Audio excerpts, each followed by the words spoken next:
Hello, welcome to the New Constructs Intelligent Capital Allocation Friday webinar. It is the 26th of May. We have a great group pulled together. Several of our analysts were able to join us today. Aside from the usual David, Kyle, and myself, we will also have Cody Fincher, Garrett O'Grady, and Lee Minetta Kohler also commenting on our topics here today. Here's our disclosures and disclaimers. Good to go through these before we get to our discussion.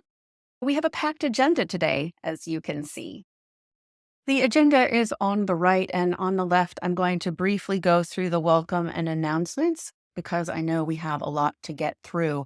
We are going to try to hit 45 minutes this week, and we are going to mostly be focusing on the topics and questions that came up on the Online Community Society.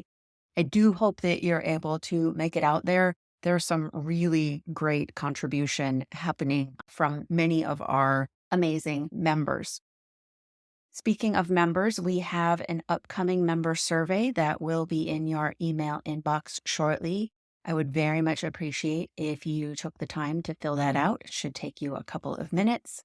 And we're also planning a demo day, which might be interesting to both members and non-members to be able to see a lot more of the features of the products than we're able to go through here on Fridays. As usual, at the end of our Friday webinar today, please give us feedback in that survey as well. We do read those every week and take your feedback very seriously. Also in your email, look for a special Memorial Day offer. We have a great offer out right now. Don't forget, you can always see replays and slides on Society. We would love it if you asked your questions throughout. We definitely want to get to all of your questions. It's very important to us, so please don't hesitate to use the Q&A feature. We're not going to go through the research bit by bit as we have in the past. We don't want to spend time rehashing things here. But I did want to make sure, since so much came out last week and this week, to put together a reference here so that you can get to all of the new information as easily as possible. And also forthcoming is some great work on macro trends that we're excited about. I'm going to hand it over to David shortly to speak about the interesting headlines that he's pulled from this week. And then after he goes through those topics, we will all be jumping out to Society and hearing from the analyst team about several of the amazing topics that came up there. All right, handing it over to David for interesting headlines. Yep, a lot of great research this week and some very interesting headlines. The Bloomberg New Constructs Index is still on track to launch in June. Again, it's called the Bloomberg New Constructs True Earnings Index. We're excited. There's actually going to be a family of ETFs that we're going to be launching. And I think we're going to actually hopefully have 2 or 3 concepts, not just the True Earnings Index, but some related stuff as well around that. We're really excited for that to happen. And then there's NVIDIA. We talked about NVIDIA a couple of weeks ago and just how it was priced for fantasy. And I'm really excited to see we got some traction on Twitter and on LinkedIn talking about what our reverse DCF model says. It's really interesting to take a look at NVIDIA because this is what we call price for perfection. Most people remember when we looked at NVIDIA a few weeks ago, I created this optimistic scenario. And you can see here that this optimistic scenario in blue, the growth appreciation period or the market implied growth appreciation period has been pushed way out. It's now 41 years. I think the last time we did this, it was maybe 7 or 8 at the optimistic side of things. But optimistic, my friends, is really optimistic here. I think we're looking at a return on invested capital that gets as high as 1,000%, while also growing revenues at 10.7% compounded annually. Now, what I had to do this week to justify what I think the increase in NVIDIA, which was like the amount of Intel's entire market cap in just a couple of days.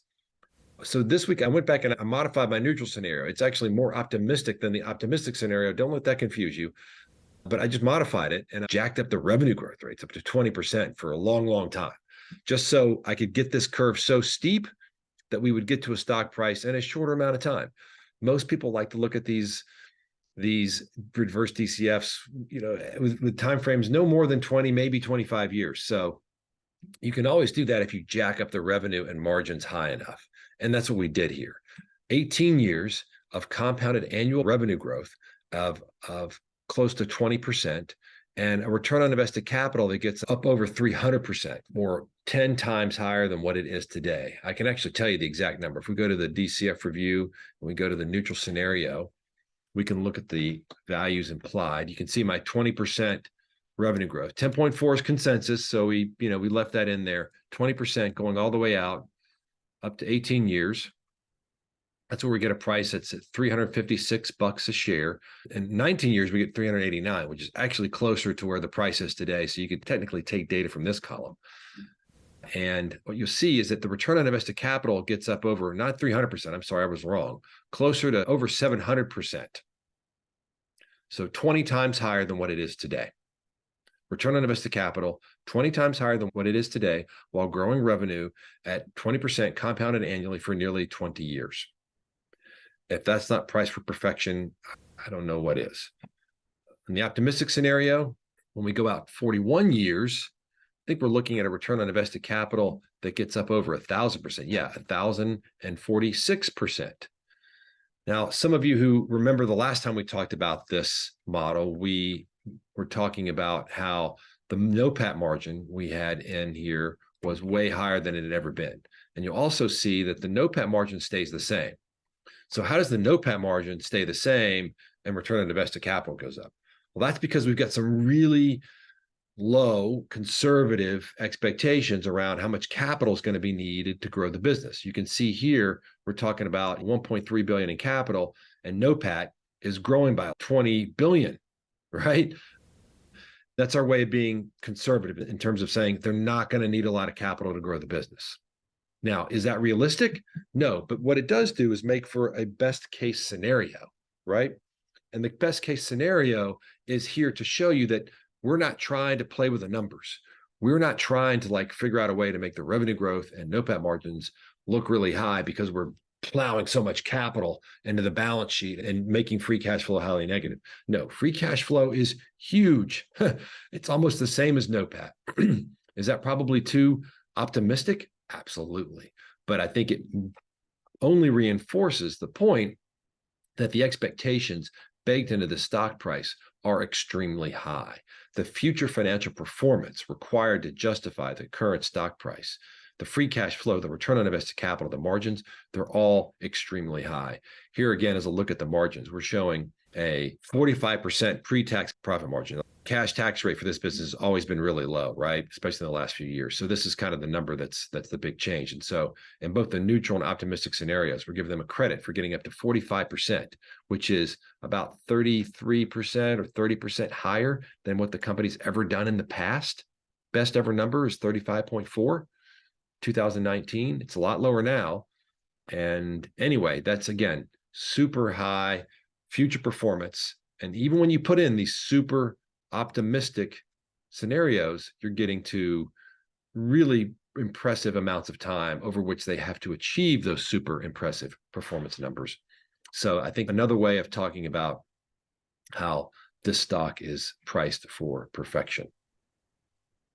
So let's take a look at another stock that I'd love to talk about, and it's an IPO. And I feel pretty strongly about this one because I think the bottom line is that Cava, our forthcoming IPO, it reminds me of WeWork.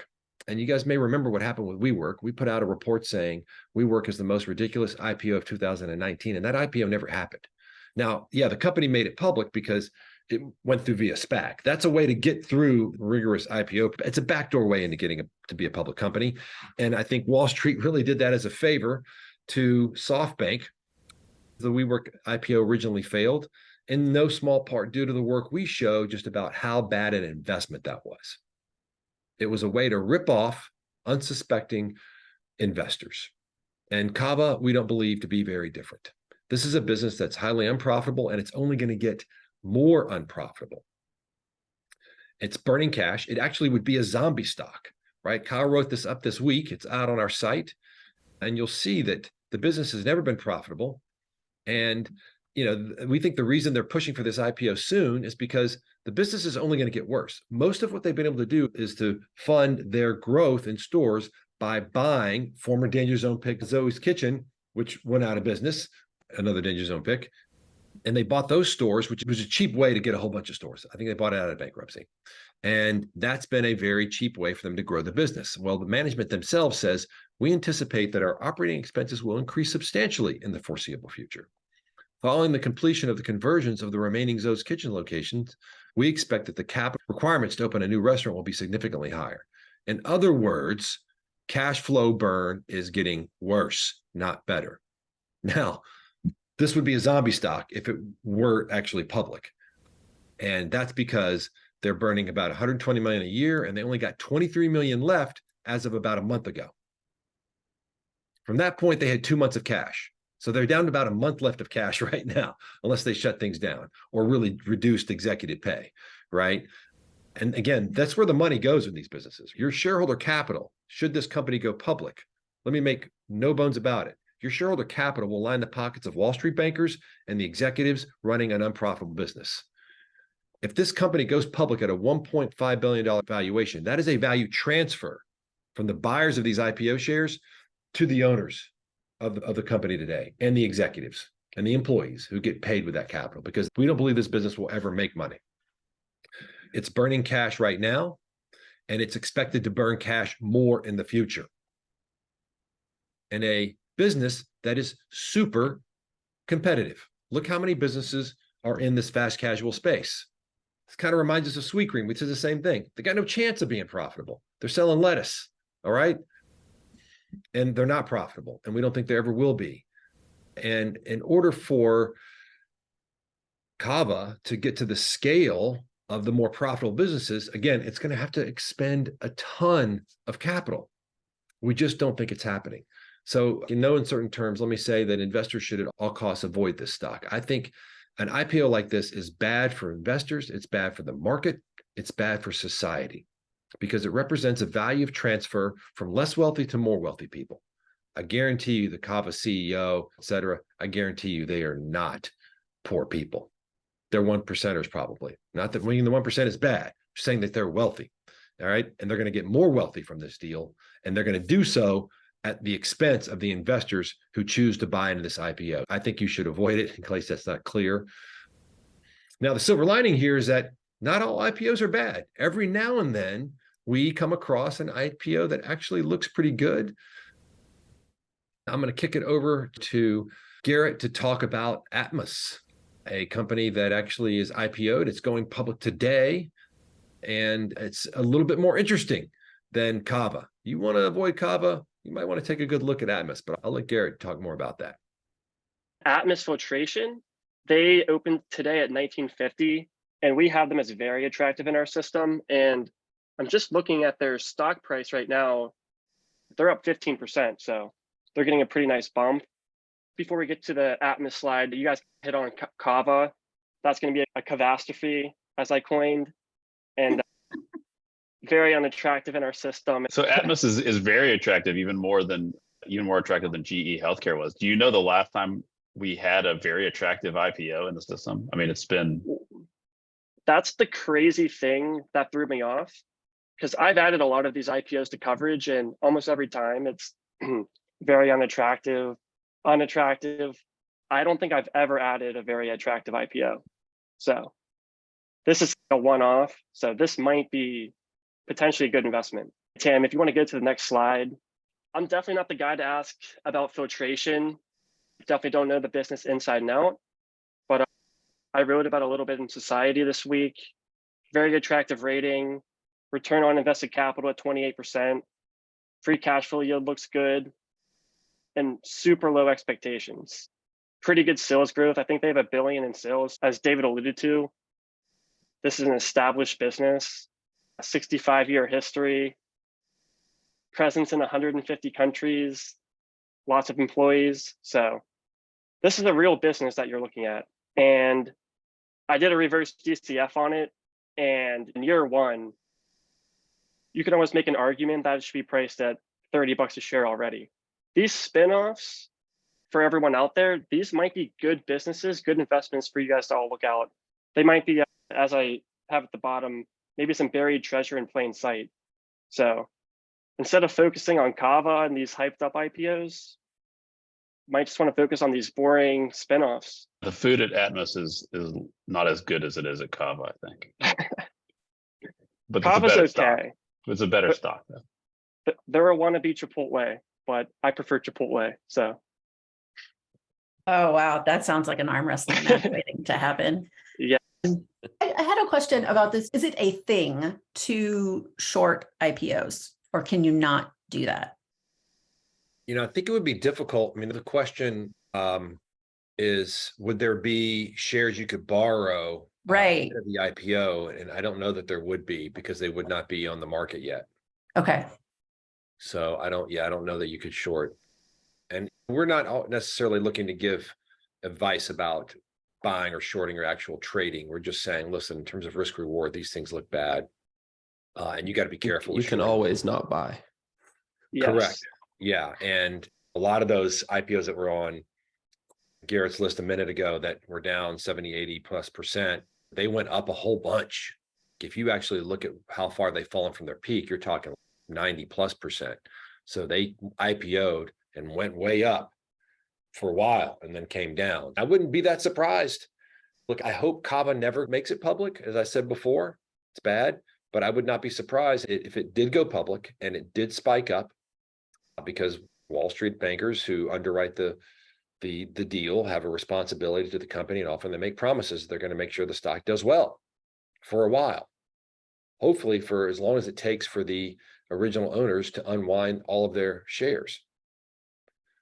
And that happens, and that's happened before, but that doesn't mean that there's no risk. Just like with NVIDIA, just because it's been going up doesn't mean there isn't more risk in the stock.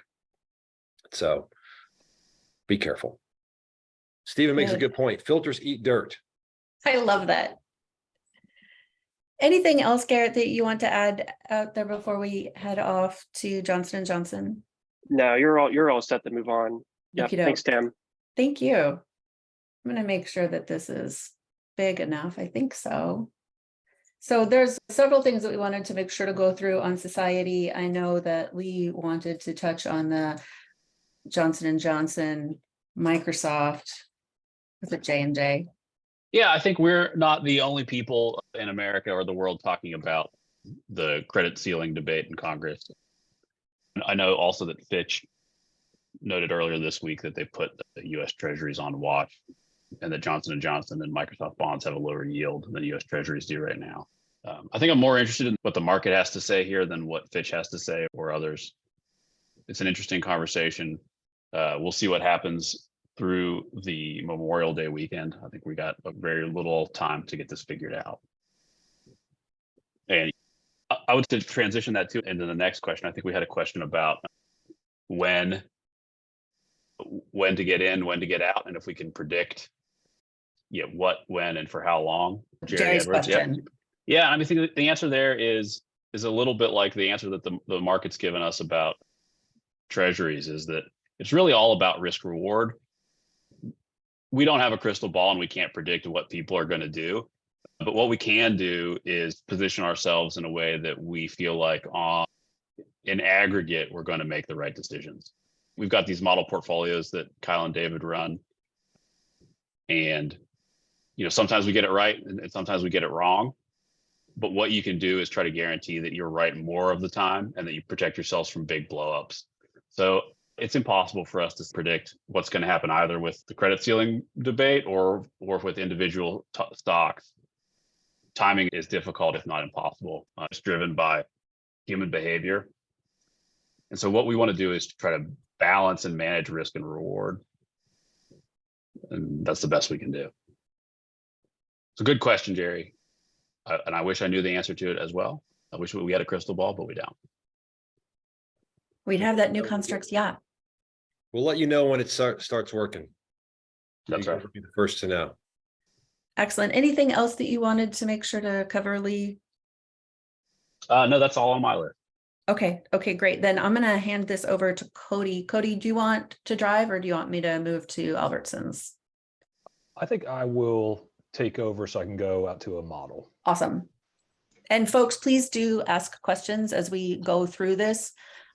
We're at almost 9:30 now, so I know we have a lot to cover, but we definitely want to make sure that we're making time for your questions. That's very important to us. Okay, can everyone see the screen that I have up for the Albertsons forecast? Could you make it bigger? Okay, great. Yeah, so on Society, recently we got a great question from Roger Green about Albertsons. Albertsons is being acquired by Kroger. The acquisition price is a good bit higher than where the company's trading at right now. It's a unique acquisition in the sense that there was a acquisition price that included a special dividend that has since been paid, and now there's a good bit more upside if the acquisition goes through, but there's lingering questions about if this is going to be able to go through. Albertsons and Kroger are both very large grocery stores, so there's competitive questions there about if this could get blocked.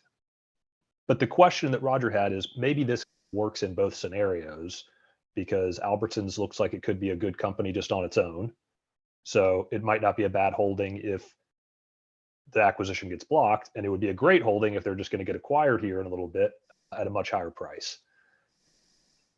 And looking into this, I did a little analysis on it and felt that I actually agreed with Roger. Full disclosure, I took a long position in this company just a few days ago. I want to go through the reverse DCF here and explain why I think this could be a good opportunity. To start off with, I wanted to get a sense of where the business is currently at and what this could look like in a worst case scenario. Albertsons, pretty much all grocery stores, is a business that is heavily driven by margins, super low margin business. So going from a 2% to 3% margin is huge, and going from a 2% to 1% is huge in the other way. So we can see in the historicals here that Albertsons, like a lot of grocery stores, got a bump in margins during the pandemic. They've been able to hang on to some of that here lately, which makes them look, if you jump over to the decision page, really undervalued. The year one stock price implied here is $53, and it currently trades at $19.93. So pretty big discrepancy there. I think the question is, what could this look like if the company saw their margins come down to be what they were looking like pre-pandemic, or maybe even something that was lower than their pre-pandemic? And that I've captured in the neutral scenario here. This is kind of the pre-pandemic level. And then the pessimistic scenario here represents something that is 50 basis points lower than where they were pre-pandemic. So we jump over to the decision page.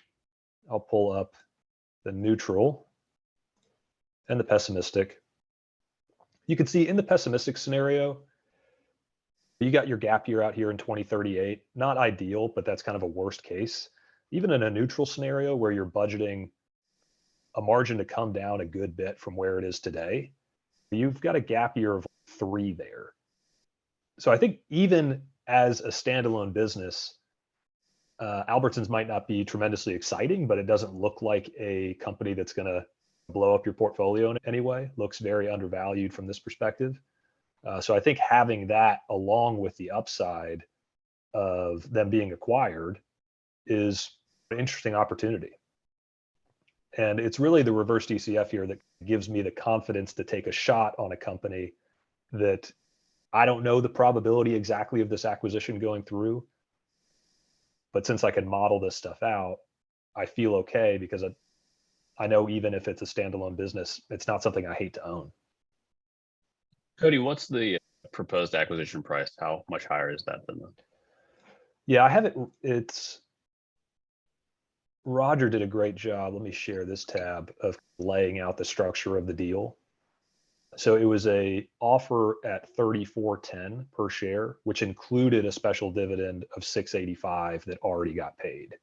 So if you're getting it at this point, you're not going to get that $6.85, but you're going to kind of get the difference between those two numbers, which I wrote up as being, let's see, where'd it go?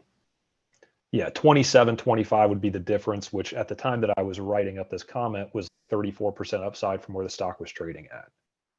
So the thing that was really interesting to me is that the stock's really not trading at that much of a premium than where it was before the announcement of the acquisition. So usually you don't get the opportunity to learn something new about a company and then get into it at the same price. Normally, once the news is out, you're too late. But maybe that's the market saying that they don't think that this is going to go through. But once again, this is a holding that could work out either way. It's like And a cheap stock with a free option on the acquisition. Exactly. yeah, I was about to say the same thing. Maybe the cost here is the opportunity cost. It looks like the merger is not likely to complete until 2024. So you may just have to wait a little while. Yeah, I'll take 34% in 2024 if all I got to do is wait. Yeah. No, Great point. there are many worse options out there. Yeah. There's a question about historical ratings. So when we get back to the New Constructs website, if we could go into historical ratings to look at those as well. Yeah, there is definitely historical ratings at the institutional level. At the ratings breakdown. Yes, on that page. Mhm. Yeah, so on the ratings page, click ratings, stocks, whatever, sectors, here, ratings. And if you come down to here, you'll see how the stocks performed, rating history here, and there's a button here. You click that, we'll give you the day by day of the date, the rating, and the price. So you can chart that pretty easily. If you want to chart that at scale, that's a different kind of arrangement. If you want a lot of data across a lot of companies, we need to execute a trial data licensing agreement. That's what we do with our quant clients. And that's an altogether different price point. Institutional is $3,600 a month, but quants are paying us closer to $10,000 a month for the ability to systematically trade and extract alpha with our data. It's the alpha that you've seen in the Harvard Business School and MIT Sloan papers, and then all the other papers that we talk about on this page, the earnings distortion, the new value factor. But this is the path you go in order to get data to take advantage of what is a proven superior measure of earnings. All right, back on track, Cody. Back to you on the next topic. Return Excess cash, Jeff's question. So excess cash. We saw this question, so we did a quick check for listening devices in the office because we'd actually just had this conversation really around, I don't remember what originally precipitated the conversation, but it was the difficulty of getting excess cash right, and then how we want to avoid changes in excess cash affecting free cash flow, and how excess cash is an important adjustment, very important, but it's very difficult to apply to companies that have radically changing levels of profitability, radically changing levels of cash. Cody, I'll let you take over from here. There's a lot of great content here. Yeah, I think the initial question was a great one, just trying to get at our methodology of how are we calculating excess cash, what's really going into that. And David touched on it a little bit there, where what we're really trying to do is look at the level of profitability that the company's been at historically in their recent history and use that to figure out, okay, how much cash is it going to take for them to run this business? We've got to put some cash into invested capital, because if you're constantly losing money, at some point you're going to be funding this business with that cash. So there's different thresholds that companies can hit. And generally speaking, our excess cash methodology does a great job of factoring in a lot of different situations that could happen, bouncing around between profitability or profitable and unprofitable. Should we take a second, Cody, to talk about even what excess cash is? Because not everybody even may know what that means. Sure. Yeah. I mean, Just as it relates to required cash and total cash. Yeah, I'll jump in real fast if you don't Sure. mind, Cody. So we're measuring return on invested capital. What we're looking to understand is how much profit the company generates relative to how much capital's gone into the business. And so we've got a definition of return on invested capital right here. Everybody ever wants to know it, multiple definitions. And so looking at average invested capital, it's a proxy for the balance sheet. Well, if you're a super profitable company, say an Apple or Microsoft, you've made a ton of money. And over time, that money's accumulated into a huge cash balance on the balance sheet. And so measuring the profits relative to the cash flow that you've generated in the past maybe doesn't make a lot of sense. So we only want to hold in the denominator in the measure of return on invested capital, that amount of cash required to generate new cash flow, not the cash flow that's been generated in the past.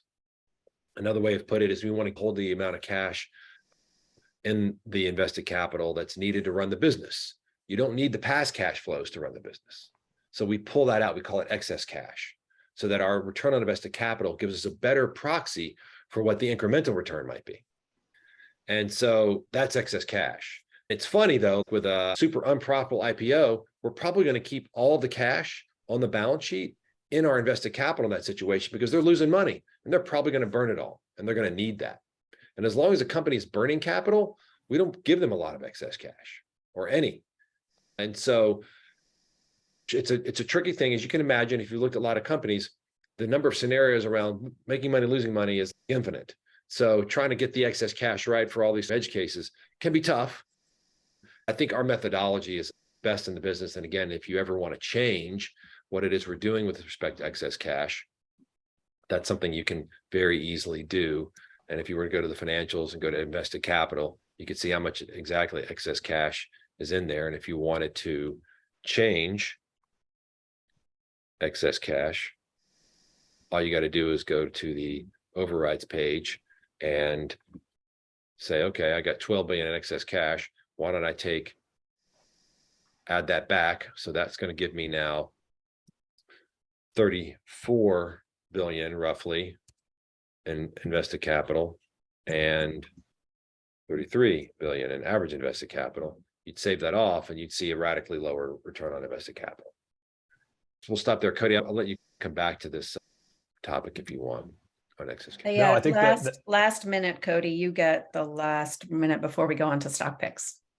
Okay, I think David, what you just showed there is great. That's effectively what I was going to do, is just demonstrate that we have the ability to use those overrides to test different assumptions in unique instances like Airbnb, where they were unprofitable, but they had a crazy amount of cash on the balance sheet. And when that bounces in and out of invested capital, you're going to get some kind of wild free cash flow values.